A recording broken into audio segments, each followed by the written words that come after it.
Men bu kraskani faqatgina Koreyada mashhur kraska deb o'ylardim, lekin bu o'zi O'zbekistonda ham top kraskalardan bittasi ekan. Nima uchun boshqa kraskani emas va imенно shu kraskani tanlashinglarning sababini sizlarga hozir aytaman. Boshqa kraskalarga o'xshab, buni ichida okislitel va shunga o'xshash narsalar yo'q va shuni hisobida sizlarning sochinglarni kuydirib yubormaydi. Ikkinchidan, bu vegan bo'lgani uchun, mana bu yerda ko'rsanglar bo'ladi, vegan deb yozilgan. Shuning uchun buni ichiga har xil yomon aminokislotalar qo'shilmagan bo'ladi. Ichida mana shunaqa idishchasi bilan keladi.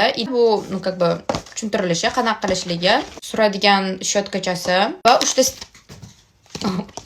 e'tibor bermaysizlar. Va ichida shunaqa 10 grammdan 3 ta stik bo'ladi. Menda hozir qora rangi, chunki meni sochim qora. Ko'rsatilgan joygacha suvni to'ldirasizlar. Sochinglarga уже qarab, yo bitta, yo ikkita, yo 3 ta уже buni o'zingizlarga qarab sovolasizlar. Yaxshilab aralashtirib, mana shunaqa qilib quyib, bu bilan распределять qilasizlar. Kraskalar klinik tekshiruvdan o'tgani uchun kraskaga allergiyasi borlar yoki sochi tez to'kilib ketadiganlar bemalol ishlatsa bo'ladi. Bir xil